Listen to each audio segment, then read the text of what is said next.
and today we're going to be talking about paste jewelry. So if you don't know what paste jewelry, let's just dive right in. So basically what paste is they're imitation gemstones, and they were originally came from the 17 to 1800s, and this was glass that was filled with lead. And the reason why was that lead-filled glass actually had higher refraction than the traditional glass.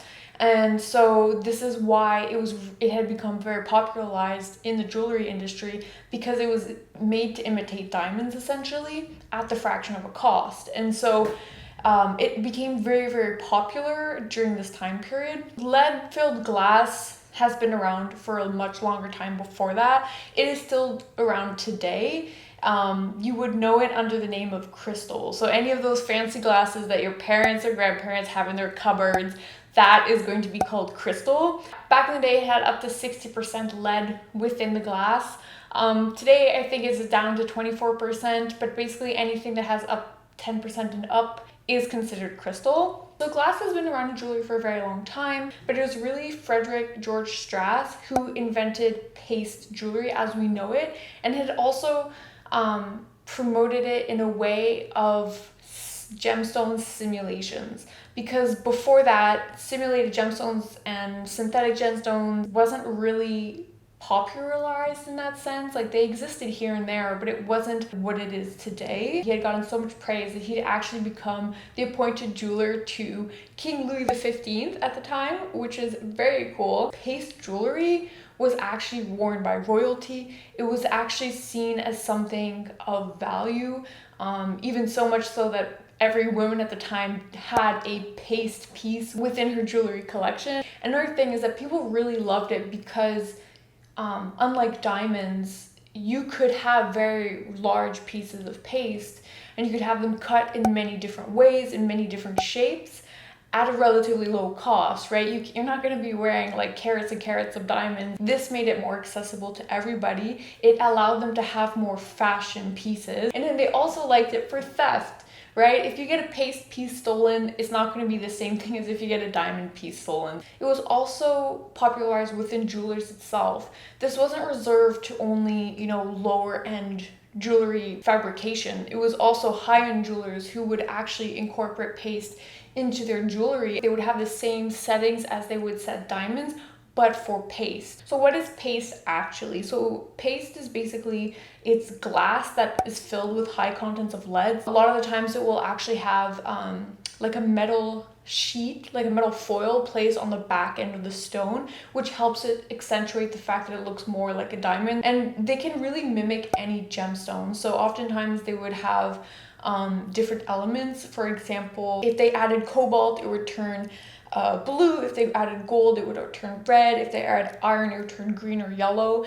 And so you could not only have mimics of diamonds, but you could also have mimics of sapphires, emeralds, citrines, rubies, even opals. Like opals, they would actually take a slightly blue glass and they would put a pink foil underneath to mimic an opal. And so how they would basically create it is, it was generally a mixture. And so there was two grades. So one grade of lower quality, they would basically compress it into molds into the shape of these gemstones. And the higher quality on the other side would be, they would actually facet it like gemstones, which would have a higher refraction index. Because if you look at any well-cut stone, basically the facets need to be really sharp in order to have high refraction, because if they're kind of rounded and softened, then they're not going to have as strong of the brilliance. And so it's the same concept with this. The higher quality ones were cut by hand. It was actually a very intensive process to make paste jewelry. Like, it was a cheaper alternative to diamond, but it was still actually respected at the time because they knew how labor intensive it was on the back end. And so it was still seen kind of like as its own trade and its own craftsmanship, even though it was a synthetic gemstone. So paste is also a very important segment in the jewelry history, predominantly because one, it was one of the first times that we really saw kind of a mass market for simulated gemstones. There were simulated gemstones before, but it was never introduced into the same way and had become such a popular trend.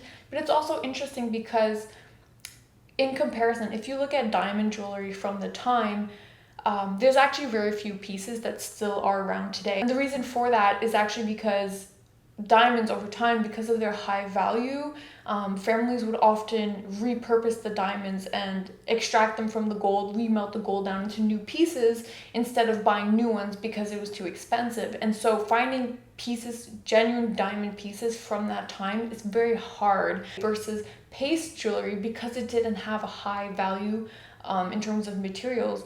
They were actually preserved a lot more. So you can really see the different styles and the different statement pieces and what women were wearing at the time. One thing that you do need to know about paste is that it is very soft. It has, I think, a hardness of like 5 or 5.5, so it's very close to even like an opal.